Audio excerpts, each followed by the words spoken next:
സുഹൃത്തുക്കളെ നമസ്കാരം. കഴിഞ്ഞ 2 ദിവസമായിട്ട് ഞാൻ ഡീപ് സീക്കിനെ കുറിച്ചിട്ട് എങ്ങനെ നാം ഇന്ത്യക്കാർക്ക് ഈ ലോകത്തെ ശാസ്ത്ര സാങ്കേതിക സാംസ്കാരിക സാമ്പത്തിക രംഗത്ത് നയിക്കാൻ ചൈനയോടൊപ്പം എത്താൻ എന്തെല്ലാം ചെയ്യണം എന്നതിനെക്കുറിച്ച് സൂചിപ്പിക്കുകയുണ്ടായി. അത് നമുക്കെല്ലാവർക്കും അറിയാം. ഈ ചൈന യഥാർത്ഥത്തിൽ ഡീപ് സീക്ക് ആയിക്കോട്ടെ, അതിനു മുമ്പ് കഴിഞ്ഞ 2 പ്രത്യേകിച്ച് ആദ്യം പറഞ്ഞതിൽ തന്നെ പറഞ്ഞ അനേകം മേഖലകൾ അവർ എങ്ങനെ യഥാർത്ഥത്തിൽ അവരുടെ ആധിപത്യം പുലർത്തിയെന്നോ ആധിപത്യം നേടിയെടുത്തു എന്നോ നമ്മൾ പറഞ്ഞു. അപ്പോൾ അതുകൊണ്ട് തന്നെ അതൊരു ഡീപ് സീക്കോ അല്ലെങ്കിൽ ചെറിയ ഒരു കാര്യം മാത്രമല്ല, സമഗ്രമായ ശാസ്ത്ര സാങ്കേതിക സാംസ്കാരിക സാമ്പത്തിക രംഗത്തുള്ള ഒന്നായിട്ടുള്ള കുതിപ്പാണ്.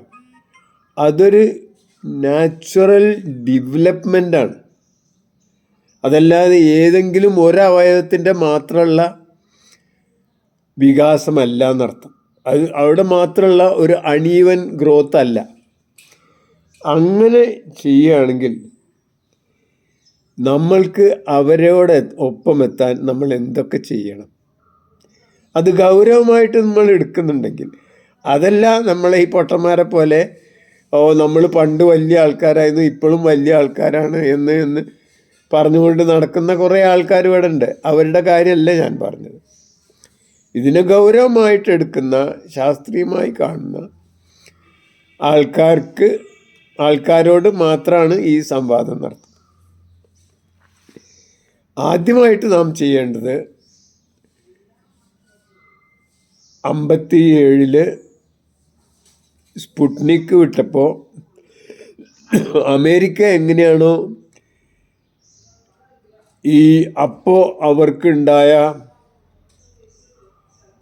കുറവിനെ നികത്താനായിട്ട് അവരെന്തൊക്കെ ചെയ്തത്, അതേപോലെ തന്നെ 2010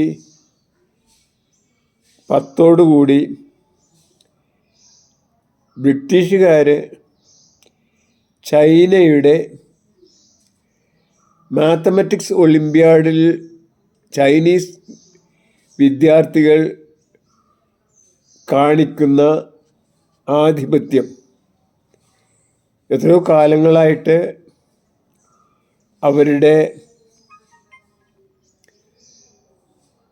സ്വർണ്ണ മെഡൽ നേടുന്നത് ചൈനക്കാരാണെന്ന് മനസ്സിലാക്കി അതെന്തുകൊണ്ടാണ് എന്ന് മനസ്സിലാക്കാനായിട്ട് ഒരു കമ്മീഷൻ വെച്ചതുപോലെ നമ്മളും ഒരു കമ്മീഷൻ വെക്കണം. ആ കമ്മീഷനിൽ നാനാഭാഗങ്ങളിലുള്ള എക്സ്പേർട്സ്, സൈക്കോളജിസ്റ്റുകൾ, എഡ്യൂക്കേഷനിസ്റ്റുകൾ, സയൻറ്റിസ്റ്റുകൾ, ടെക്നോളജിസ്റ്റുകൾ, സോഷ്യൽ സയൻസ്, കൾച്ചർ, അതേപോലെ ഭാഷ, പൊളിറ്റിക്സ്, ജുഡീഷ്യറി, ഇതിലൊക്കെ ഉള്ള നിസ്വാർത്ഥരും കഴിവ് തെളിയിക്കപ്പെട്ടവരുമായ ആൾക്കാർ, അതല്ലാതെ ഭരിക്കുന്ന പാർട്ടിയുടെ നേതാക്കളല്ല.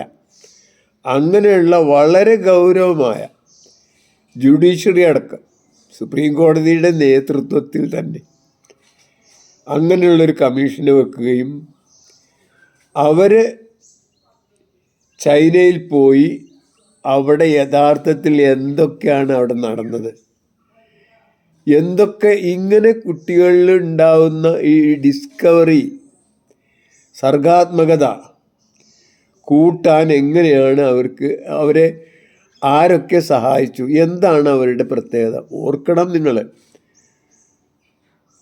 ഏകദേശം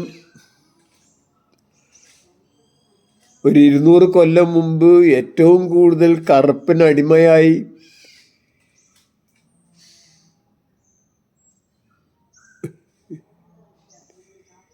ഒരു മയക്കുമരുന്നിന് അടിമയായി നടന്നിരുന്ന ഒരു സമൂഹമാണത്.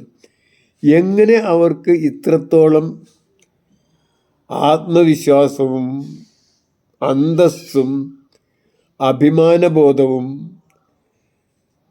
പരിശ്രമശീലവും പുതിയ കാര്യങ്ങൾ കണ്ടെത്താനുള്ള ത്വരയും എങ്ങനെ ഉണ്ടായി എന്നത് വളരെ ശാസ്ത്രീയമായും ഗൗരവമായും പഠിക്കാനുള്ള ഒരു കമ്മീഷന് വെക്കുക. ആ കമ്മീഷൻ റിപ്പോർട്ട് സമർപ്പിച്ചതിന് ശേഷം അതിനെ ഗൗരവമായിട്ട് എടുക്കുക. അതെങ്ങനെ ഇംപ്ലിമെൻ്റ് ചെയ്യണം, ആ ഇംപ്ലിമെൻ്റ് ചെയ്യുന്നത് നമ്മൾ യഥാർത്ഥത്തിൽ എൻ്റെ അഭിപ്രായത്തിൽ അതിൽ അവരുടെ വിദ്യാഭ്യാസത്തിലുണ്ടായ മാറ്റങ്ങളാണ്. അതായത് എങ്ങനെ അവരുടെ അതിന് മുമ്പുണ്ടായിരുന്ന ഫ്യൂഡലിസ്റ്റ് കാലഘട്ടത്തിലും പരമ്പരാഗതമായി ഉണ്ടായിരുന്ന വിദ്യാഭ്യാസത്തെ എങ്ങനെ ജനാധിപത്യവൽക്കരിച്ചു, അല്ലെങ്കിൽ ഒരു ജനാധിപത്യ സമൂഹത്തിൽ എങ്ങനെ വിദ്യാഭ്യാസം ചെയ്യിക്കുന്നു, അതായത് അതിന് മുമ്പുണ്ടായിരുന്ന പ്രജാവിദ്യാഭ്യാസത്തിൽ നിന്ന് എങ്ങനെ പൗരവിദ്യാഭ്യാസത്തിലേക്ക് മാറി എന്നുള്ളതും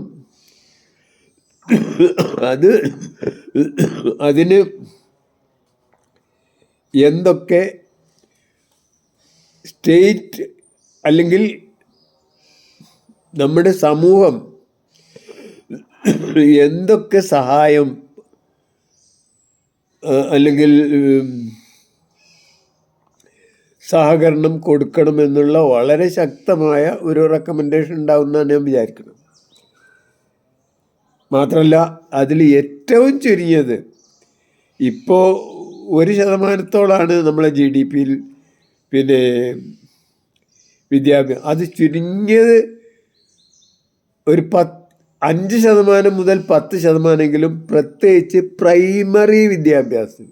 മേലുള്ളത് പോട്ടെ, യഥാർത്ഥത്തിൽ ഈ പ്രൈമറി മുതൽ സ്കൂൾ വിദ്യാഭ്യാസം വരെ മാത്രമേ നമ്മൾ കുഞ്ഞുങ്ങളെ പാകപ്പെടുത്തേണ്ടുള്ളൂ. പിന്നെ അവർ ചെയ്തോളും. കോളേജ് ലെവലിലും യൂണിവേഴ്സിറ്റി ലെവലൊക്കെ അതിനുള്ള ശരിയായ അടിത്തറ എന്നുള്ളതാണ് ഞാൻ ഉദ്ദേശിക്കുന്നത്. അതാണ് ഒന്ന് ചെയ്യേണ്ടത്. അപ്പോൾ അതങ്ങനെ അവിടെ അങ്ങനെ പോട്ടെ. പിന്നെ ഇമ്മീഡിയറ്റ് ആയിട്ടുള്ള കുറേ റിഫോംസ് ചെയ്യാണ്ട്. അതിൽ യഥാർത്ഥത്തിൽ ഒന്ന് ചെയ്യേണ്ടത് ഈ പ്രജാവിദ്യാഭ്യാസവും പൗരവിദ്യാഭ്യാസവും, അതായത് ഒരു ജനാധിപത്യ സമൂഹത്തിലെ ഒരു വിദ്യാർത്ഥി, ഒരു പൗരൻ എങ്ങനെ അയാളുടെ കഴിവുകൾ പരമാവധി സമൂഹത്തിന് ഉപകാരപ്രദമായ രീതിയിൽ ആക്കാൻ കഴിയുമെന്നും അതിന് അയാൾക്ക് എന്തൊക്കെ ഇൻസെൻറ്റീവ്സ് കൊടുക്കേണ്ടതെന്നും എന്തൊക്കെ പരിശീലനങ്ങളാണ് കൊടുക്കേണ്ടതെന്നും നമ്മൾ സമഗ്രമായിട്ട് പഠിക്കണം. രണ്ടാമതായിട്ട് ചെയ്യേണ്ടത്, അതായത് പ്രജാവിദ്യാഭ്യാസം മാറ്റി പൗരവിദ്യാഭ്യാസം ആക്കണം. അപ്പോൾ അതിലെന്താ വേണ്ടത്? അതിൽ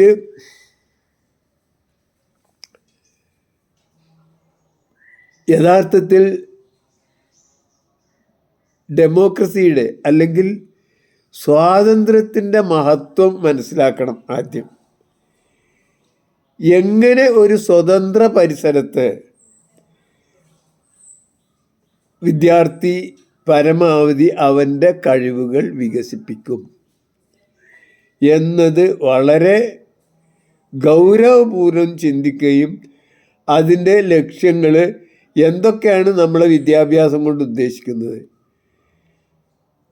ആ കാര്യങ്ങൾ നേടാൻ എന്തൊക്കെ വേണം എന്നുള്ളതിന് സയൻറ്റിഫിക്കായിട്ടുള്ള ഒരു റിവിഷൻ നടത്തണം. രണ്ടാമതായിട്ട് ചെയ്യേണ്ടത്, ഏറ്റവും പ്രധാനപ്പെട്ട ഒന്ന്, നമ്മൾക്ക് വല്ല ഇന്നോവേഷൻസും വല്ല സർഗാത്മകതയും ഉണ്ടാവണമെങ്കിൽ ഏറ്റവും ചുരുങ്ങിയത് പ്രത്യേകിച്ച് ശാസ്ത്രീയ വിഷയങ്ങളിലെങ്കിലും അതൊക്കെ പഠിപ്പിക്കുന്നത് അവരുടെ ഭാഷയിലായിരിക്കണം. അമ്മ അവൾക്ക് സ്വയം ജനനം മുതൽ വികസിക്കാനായിട്ട് ആദ്യമായിട്ട് കൊടുത്ത ഭക്ഷണം, അതായത് മുലപ്പാലിലൂടെ ആ മുലപ്പാലിൻ്റെ കൂടെ കിട്ടുന്ന ഭാഷ, ആ ഭാഷയിലാണ് ആ കുഞ്ഞിനെ സംബന്ധിച്ചിടത്തോളം ഏറ്റവും കൂടുതൽ മാനസിക വ്യവഹാരങ്ങൾ, സ്വപ്നം കാണാൻ, ചിന്തിക്കാൻ,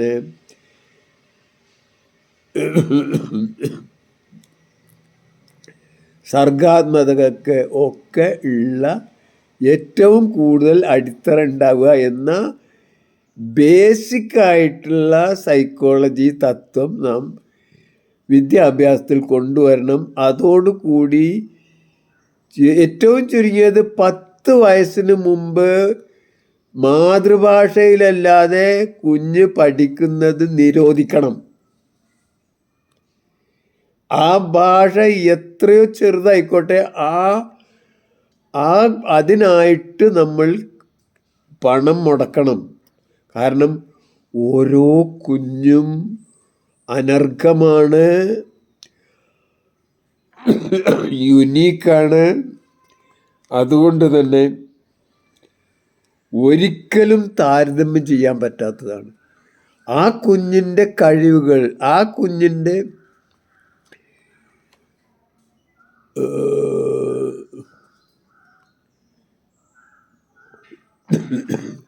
സൃഷ്ടികൾ ഒരിക്കലും മറ്റൊന്നുമായിട്ട് താരതമ്യം ചെയ്യാനും കൂടിയും പറ്റില്ല. അത് അയാളുടെ പ്രത്യേക അനുഭവം കൊണ്ട് പ്രത്യേക ലോകത്തുണ്ടാകുന്നു. അത് സമൂഹത്തിന് ഉപകാരപ്രദമാകുന്നതുകൊണ്ട് തന്നെ ആ ഓരോ കുഞ്ഞിനും പരമാവധി അവന് വ്യവഹരിക്കാൻ പറ്റുന്ന ഭാഷയിൽ ഈ പ്രത്യേകിച്ചും മൗലികമായ ശാസ്ത്ര സാങ്കേതിക കാര്യങ്ങൾ പകർന്നു കൊടുക്കണം. പിന്നീട് അവൻ എന്തോ ചെയ്തോട്ടെ, പിന്നെ അവന് ഇഷ്ടമുള്ള ലാംഗ്വേജ് പഠിച്ചോട്ടെ, ഇഷ്ടമുള്ള ഭാഷയിൽ പഠിച്ചോട്ടെ, ഇഷ്ടമുള്ള ലോകത്ത് പോയിക്കോട്ടെ. പക്ഷെ ആദ്യത്തെ 10 കൊല്ലം ആദ്യത്തെ കുറഞ്ഞ കാലമാണ് ഇതിൽ പ്രധാനപ്പെട്ട. അത് എന്തായാലും മൂന്നാമതായിട്ട് ചെയ്യാനുള്ളത്, അതായത് ആദ്യം ഞാൻ പറഞ്ഞു പ്രജാവിദ്യാഭ്യാസം മാറ്റി പൗരവിദ്യാഭ്യാസം ആക്കണം. അതിന് ആദ്യമായിട്ട് പ്രജയ്ക്കും പൗരനുള്ള ഗുണങ്ങൾ ശരിക്കും നമ്മൾ നറിഷ് ചെയ്യേണ്ട, ഡെവലപ്പ് ചെയ്യേണ്ട ഗുണങ്ങൾ എന്തൊക്കെയാണെന്ന് ആദ്യം തീരുമാനിക്കണം.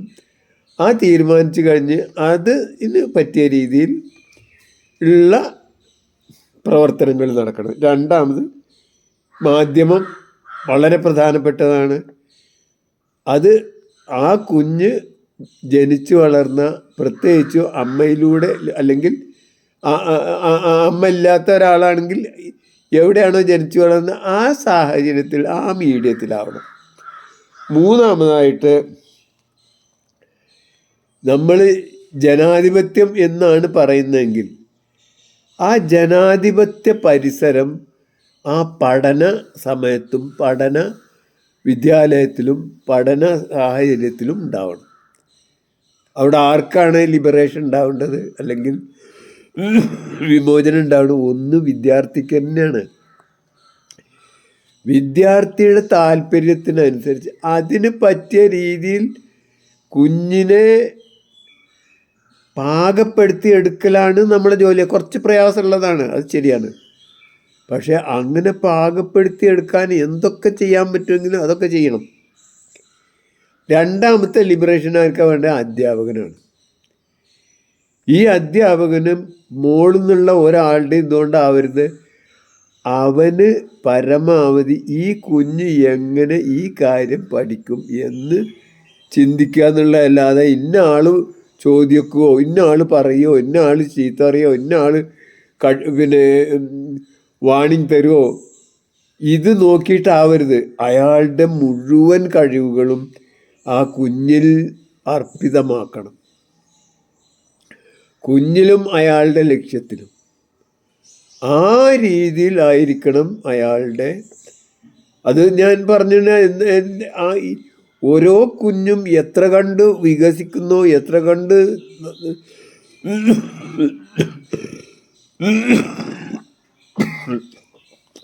ഉന്നത നിലവാരം പുലർത്തുന്നോ, അത്ര കണ്ട് നിങ്ങൾ ഈ അധ്യാപകന് ഇൻസെൻറ്റീവ് കൊടുത്തോളൂ.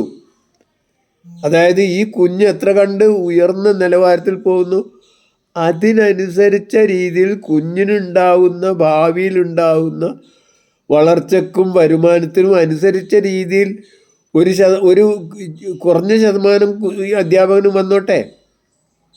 അങ്ങനെ നിയമനിർമ്മാണം ഉണ്ടായിക്കോളൂ. അപ്പോഴെന്താണെന്ന് വിചാരിച്ചാൽ ഓരോ കുഞ്ഞും അനർഘമായ എനിക്ക് കിട്ടിയ ഒരു അമൂല്യ സ്വത്താണെന്നും അത് അവൻ എത്ര കണ്ട് വികസിക്കുന്നോ അത്ര കണ്ട്, അല്ലെങ്കിൽ അവൾ എത്ര കണ്ട് ഉന്നതമായ ശ്രേണിയിലെത്തുന്നോ അത്ര കണ്ട് എനിക്ക് ഉപകാരപ്രദമാണെന്നും എന്ന് ശരിക്കും ബോധ്യം ഉണ്ടാകുന്നതുകൊണ്ട് തന്നെ അധ്യാപകൻ പൂർണ്ണമായിട്ട് അതിലിരിക്കും. അപ്പോൾ ഇങ്ങനെ ഇന്നത്തെ വെള്ളക്കാരൻ്റെ പ്രജാവിദ്യാഭ്യാസത്തെ മുച്ചൂടും മാറ്റുക എന്നുള്ളതാണ് ആദ്യം ചെയ്യേണ്ടത്. അതോടുകൂടി പാരലായിട്ട് എങ്ങനെയാണ് ചൈനക്കാർ ഇത്രയും ഈ അവസ്ഥയിലേക്ക് എത്തിയത്, അതിനവർക്ക് എന്തൊക്കെയാണ് പ്രചോദനമായതുണ്ടായത്, എന്തൊക്കെ അടിപ്പടവുകളുണ്ടായി എന്നുള്ളത് പഠിക്കാനായിട്ട് ഒരു വിദഗ്ധ സമിതിയെ വെക്കുക. അടുത്തതായിട്ട് അവരുടെ ഐക്യു എന്തുകൊണ്ടാണ് ഇത്രത്തോളം നമ്മളെ മറികടന്നത്, അതാണ് ഇതിൽ വലിയൊരു പ്രശ്നമാണ്. അതായത് നമ്മളതിപ്പോൾ ഏറ്റവും ലേറ്റസ്റ്റ് ആയിട്ട് കണ്ടത് 78 സംതിങ്ങോ 76 സംതിങ് ആയിട്ട്. നേരെ മറിച്ച് ചൈനക്കാരിത് 104.1 ആണ് കണ്ടത്. അതായത് നമ്മൾ 78 നോക്കുക, നിങ്ങൾ 78 ആണെങ്കിൽ തന്നെ അതിൻ്റെ 145 കോടിയോട് ഗുണിച്ചാൽ അതിൻ്റെ നമ്മളെ ടോട്ടൽ ക്യാപിറ്റൽ, ഇൻ്റലിജൻറ്റ് ക്യാപിറ്റൽ കിട്ടും. അതേപോലെ തന്നെ അവർക്ക് 140 × 104.1 കൊണ്ട് ഗുണിച്ചാലോ. അപ്പോൾ നമ്മൾ ആ വ്യത്യാസം മനസ്സിലാക്കണം. അപ്പോൾ ഈ എത്ര കണ്ട് സിനർജി ഈ ഐക്യു കൂടുന്നോ, ഈ ഐക്യു കൂടാൻ എന്താ വേണ്ടത്, അതിന് പറ്റിയ വർത്തന വ്യതിയാനങ്ങൾ അല്ലെങ്കിൽ പ്രാക്ടീസസ് കുട്ടി ജനിച്ച അന്ന് മുതൽ കൊടുക്കണം. കുട്ടി ജനിച്ച അന്ന് മുതൽ കൊടുക്കണം. അങ്ങനെ ചെയ്യുകയാണെങ്കിൽ നമ്മൾ യാതൊരു സംശയമില്ല, നമ്മളെ അമ്മമാരെയും ആണ് ആദ്യമായിട്ട് ഇതിലെ അധ്യാപനത്തിൻ്റെ പരിശീലനം അല്ലെങ്കിൽ ഉദാത്തമായ ഒരു അധ്യാപന രീതി കുഞ്ഞുങ്ങൾക്ക് കൊടുക്കാൻ ട്രെയിനിങ് കൊടുക്കേണ്ടത് അമ്മമാർക്കാണ്. ഈ അമ്മമാർക്ക് വേണ്ടത്ര ട്രെയിനിങ് കൊടുക്കണം. കാരണം എന്തായാലും അമ്മമാരെ നമ്മൾ കൂടുതലായി ഇൻസെൻറ്റീവ്സ് ഒന്നും വേണമെന്നില്ല. കാരണം എല്ലാ അമ്മമാർക്കും അറിയാം അവരുടെ കുട്ടി നന്നായാൽ അവർക്ക് നല്ലത്. അത് ദൈവം തന്നെ അല്ലെങ്കിൽ പ്രകൃതി തന്നെ അമ്മമാരാണ് യഥാർത്ഥത്തിൽ ഈ അടുത്ത സ്പീഷീസിനെ പഠിപ്പിക്കാനായിട്ട് ഏൽപ്പിച്ചു കൊടുത്ത യഥാർത്ഥ പ്രകൃതിയുടെ അല്ലെങ്കിൽ ദൈവത്തിൻ്റെ ഉദ്യോഗസ്ഥരാണ് അവരത് ചെയ്തോളും. പക്ഷേ അവർക്ക് പുതിയ ആധുനിക നിലവാരത്തിനനുസരിച്ച്, പ്രത്യേകിച്ച് സയൻസ് ആൻഡ് ടെക്നോളജിക്ക് അനുസരിച്ച് എന്തൊക്കെ ചെയ്യണം. ഇപ്പം പല ആൾക്കാർക്ക് ഇപ്പോൾ ഒന്നും അറിയില്ലാതായിരിക്കുന്നു. കാരണം ഈ ആധുനിക വിദ്യാഭ്യാസം വന്നതോടുകൂടി ശരിക്കും അമ്മ എന്ത് ചെയ്യണം എന്നുള്ളതിനെക്കുറിച്ച് പോലും അമ്മക്ക് ധാരണ ഇല്ലാത്ത അവസ്ഥയിലേക്ക് നമ്മളെ വിദ്യാഭ്യാസം കൊണ്ടുചെന്നെത്തിച്ചിരിക്കുന്നതർത്ഥം. അത് മാറ്റി ശരിക്കും കൃത്യമായിട്ട് ഓരോ കുഞ്ഞും ഇന്നത്തെ നമ്മളെ ചൈൽഡ് സൈക്കോളജിയും അല്ലെ ചൈൽഡ് ഡെവലപ്മെൻറ്റും ഒക്കെ മനസ്സിലാക്കി, തിയറീസൊക്കെ മനസ്സിലാക്കി എങ്ങനെയാണ് ഒരു കുഞ്ഞിനെ പരമാവധി വേഗത്തിൽ ഒരു കാര്യം പഠിപ്പിക്കുക, ആ കുഞ്ഞിൻ്റെ മനസ്സ് ഏറ്റവും ഉയർന്ന നിലവാരത്തിലേക്ക് ഡെവലപ്പ് ചെയ്യാൻ എന്തൊക്കെ ജനിച്ച അന്ന് ആ നിമിഷം മുതൽ എങ്ങനെ അത് ഡെവലപ്പ് ചെയ്യും എന്നതിന് പരിശീലനം കൊടുക്കുക. ഇന്നിപ്പോൾ നമ്മൾ ഇപ്പോൾ ഉദാഹരണമായിട്ട് അത് നമുക്ക് ഈ പല മതങ്ങൾക്ക് അങ്ങനെ ചെയ്യുന്നുണ്ട്. അതായത് ഇപ്പോൾ ഞാൻ മനസ്സിലാക്കുന്നിടത്തോളം ക്രിസ്ത്യാനിറ്റിയൊക്കെ പിന്നെ അവരുടെ ചർച്ച് വഴി പിന്നെ കല്യാണം കഴിക്കുന്നതിന് മുമ്പ് തന്നെ എങ്ങനെ മാതാവാകണം, എങ്ങനെ ഭാര്യാഭർത്താവ് ബന്ധങ്ങളെ അതിനെക്കുറിച്ച് പരിശീലനം കൊടുക്കുന്നുണ്ട്. അതേപോലെ അമ്മമാരാവുമ്പോൾ കുഞ്ഞിനെ എങ്ങനെ വളർത്തണം, കുഞ്ഞിൻ്റെ മാനസികവും ശാരീരികവുമായ വികാസത്തിന്, ഒപ്റ്റിമം വികാസത്തിന്, അതാണ് നമ്മൾ മനസ്സിലാക്കുന്നത്. ഒപ്റ്റിമം വികാസം നമ്മൾ ഉറപ്പുവരുത്തുക ഓരോ കുഞ്ഞിൻ്റെയും എന്നാണ് ചെയ്യേണ്ടത്. അതിന് അമ്മമാരെ വേണ്ട രീതിയിൽ അതീവ ഗൗരവത്തോടു കൂടി പരിശീലനം കൊടുക്കണം. മാത്രമല്ല അവർക്ക് ഭൗതികമായ എല്ലാ സൗകര്യങ്ങളും, അതായത് ഓരോ കുഞ്ഞിനും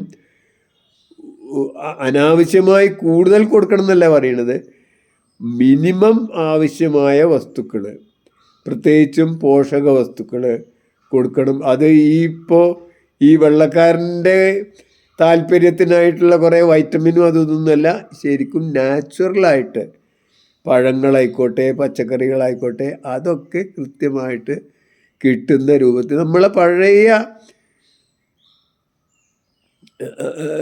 ഇന്ത്യൻ ട്രഡീഷൻ തന്നെ എടുത്താൽ മതിയാവും. അതല്ലാതെ പുതിയ കുറേ ഈ വെള്ളക്കാരൻ്റെ കുറേ ഈ കലോറി തിയറിയും ഇതൊന്നും ശരിയാണെന്നുള്ള അഭിപ്രായമൊന്നും എനിക്കില്ല. എന്തായാലും ആ പഴയ രീതിയിൽ ശുദ്ധമായ ഭക്ഷണം, ശുദ്ധമായ കാലാവസ്ഥ, ശുദ്ധമായ അതിൽ ഏറ്റവും അവിടെ വെച്ചിട്ടായിരിക്കും ഏറ്റവും സ്പീഡി ആയിട്ടുള്ള ഡെവലപ്മെൻറ്റ് നടക്കുക. അപ്പോൾ അത് ഉറപ്പുവരുത്തുന്ന രീതിയിൽ നമ്മുടെ ജനനം മുതൽ വിദ്യാഭ്യാസത്തിൽ ഊന്നിയായി അതിന് പ്രാധാന്യം കൊടുത്ത് ഗൗരവപൂർവം അത് മോഡേണൈസ് ചെയ്യാത്തിടത്തോളം കാലം നമ്മൾ ഈ പറഞ്ഞ പോലെ ഞങ്ങൾ തോൽപ്പിക്കും എന്നൊക്കെ പറഞ്ഞിട്ടുള്ള അതൊന്നും നടക്കില്ല. മാത്രമല്ല ഈ ലോകം ഒന്നായിട്ട് കുതിച്ചു കൊണ്ടിരിക്കുകയാണ്. ആഫ്രിക്കൻ രാജ്യങ്ങളൊക്കെ എന്തായാലും ഇപ്പോൾ എൻ്റെ അഭിപ്രായത്തിൽ 10 കൊല്ലം കൊണ്ട് അവരവരുടെ കാലിൽ നിൽക്കാൻ തുടങ്ങും. ആ കൊളോണിയൽ നഖങ്ങൾ അവിടുന്ന് മെല്ലെ മെല്ലെ ഊരിപ്പോയി അതിന് വിമോചിതരായിക്കൊണ്ടിരിക്കുകയാണ്. അതും കഴിഞ്ഞിട്ടും നമ്മൾ അങ്ങനെ കൃത്യമായിട്ടുള്ള ധാരണയോടുകൂടി ലക്ഷ്യത്തോടു കൂടി മുന്നേറാതെ നമ്മളിപ്പോഴും വെള്ളക്കാരൻ നമുക്ക് തന്ന ആ പിന്നെ മതവർഗീയതയും അന്യോന്യമുള്ള വിദ്വേഷവും അതൊക്കെ വെള്ളക്കാരൻ തന്നതാണ് കേട്ടോ. 1857 വിപ്ലവം നടന്നപ്പോൾ അന്നത്തെ ബ്രിട്ടീഷ് സാമ്രാജ്യത്തിനെതിരെ ഇന്ത്യയിലുള്ള മുസ്ലിങ്ങളും ഹിന്ദുക്കളും ഒന്നായിട്ട് കൂടിയ ഒരു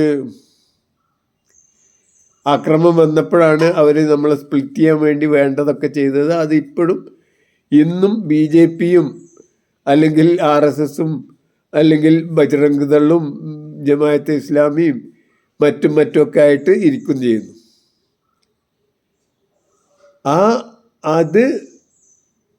അതിൻ്റെ മറ്റൊരു ഭാഗമാണ് അതൊക്കെ ഒഴിവാക്കിയിട്ട് ഇന്ത്യക്കാരാണ് നമ്മളല്ലെന്നും നമ്മൾക്ക് എങ്ങനെ ഈ ലോകത്ത് ഒരു സംശയമില്ലാതെ ഏറ്റവും വേഗത്തിൽ എങ്ങനെ അവരെ മറികടക്കാൻ ആവുമെന്നും അതൊക്കെ അസാധാരണമായ രീതിയിൽ കഴിയുമെന്നാണ് എനിക്ക് പറയാനുള്ളത്.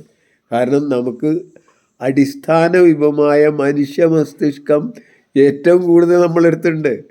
അത് മാത്രമല്ല, നമ്മുടെ സംസ്കാരവും നമ്മളെ ചരിത്രവും നമ്മളെ പാരമ്പര്യവും ഒക്കെ അങ്ങനത്തതാണ്. അതിലൊരു ശരിയായിരിക്കാം, ശാസ്ത്ര സാങ്കേതിക ആത്മീയമായിട്ടെങ്കിലും നമ്മൾ അങ്ങനെ ആയിരുന്നു.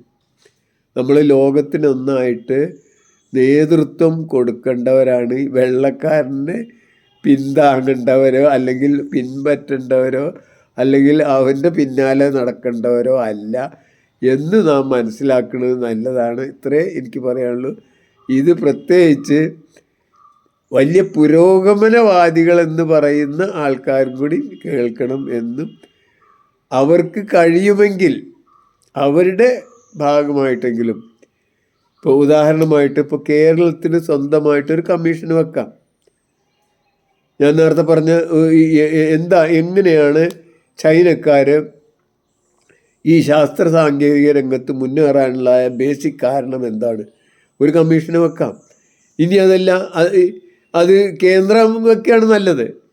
അതായത് ഒരു ഇന്ത്യയുടെ കമ്മീഷൻ വെക്കാം, കേരളത്തിൻ്റെ കമ്മീഷനും വെക്കാം. അങ്ങനെ വെക്കുകയാണെങ്കിൽ യാതൊരു സംശയമല്ല, നമുക്ക് അതിനനുസരിച്ച് അതിൻ്റെ റെക്കമെൻഡേഷൻ എന്താണ് വ്യത്യാസങ്ങൾ, എവിടെയാണ് നമുക്ക് പിഴവ് പറ്റിയിരിക്കുന്നത് എന്നുള്ളത് ആദ്യം മനസ്സിലാക്കി ആദ്യം അത് ഐഡൻറ്റിഫൈ ചെയ്തിട്ട് മുന്നോട്ട് നീങ്ങണം. അങ്ങനെ അല്ലാതെ വെറുതെ നമ്മൾ ഇനിയും ഈ പ്രജാവിദ്യാഭ്യാസം അത് കൂടുതൽ നന്നാക്കി എല്ലാവർക്കും ബിരിയാണി കൊടുത്തു. കുട്ടികൾക്കൊക്കെ ബിരിയാണി എന്നും രാവിലെ വരുന്ന നേരത്തും ബിരിയാണി, ഉച്ചക്കും ബിരിയാണി, വൈകുന്നേരം ബിരിയാണി കൊടുത്തിട്ടൊന്നും ഒരു കാര്യമല്ല. മാത്രമല്ല അതൊക്കെ ഡിജിറ്റലാക്കിയതുകൊണ്ടും അതേപോലെ അതുകൊണ്ടൊന്നും കാര്യമില്ല. യഥാർത്ഥത്തിൽ ജനാധിപത്യം എന്നത് പൗരൻ്റെ അവകാശമാണ്. അങ്ങനെയുള്ള ഒരു പൗരനെ വാർത്തെടുക്കാൻ, അങ്ങനെയുള്ള ഒരു പൗരനെ സൃഷ്ടിക്കാൻ അവൻ്റെ ചെറുപ്പകാലത്ത്, വിദ്യാഭ്യാസ കാലത്ത് അവന് ഒരു സ്വതന്ത്ര പരിസരം ഒരുക്കുക എന്നതാണ് നമ്മളെ അടിയന്തര കടമ എന്ന് ഇത് കേൾക്കുന്ന കമ്മ്യൂണിസത്തിൻ്റെ ചെറിയ ഭാഗമെങ്കിലും അവരുടെ തലയിൽ കയറി എന്ന് അവർക്ക് തോന്നുന്നുണ്ടെങ്കിൽ, അതായത് ലിബറേഷൻ എന്നതാണ് അവരുടെ കമ്മ്യൂണിസത്തിൻ്റെ, ഓരോ മനുഷ്യൻ്റെയും ലിബറേഷനാണ് കമ്മ്യൂണിസത്തിൻ്റെ അടിസ്ഥാന തത്വം എന്ന് അംഗീകരിക്കുന്നുണ്ടെങ്കിൽ, അത് കുറച്ചെങ്കിലും ഉണ്ടെങ്കിൽ അവരൊന്ന് ആലോചിച്ചാൽ തിരക്കണില്ല എന്നേ എനിക്ക് പറയാനുള്ളൂ. ഈ ചാൻസൊക്കെ കിട്ടിയിട്ടും നമ്മളതൊന്നും ഉപയോഗിക്കാതെ ഇപ്പോഴും വെള്ളക്കാരൻ്റെ പിന്നാലെ നടക്കുന്നതിൽ സങ്കടമുണ്ട്. ഇത്രേ പറയാനുള്ളൂ. ജയ് ഹിന്ദ്, ജയ് ജഗത്, ജയ് ജീവൻ.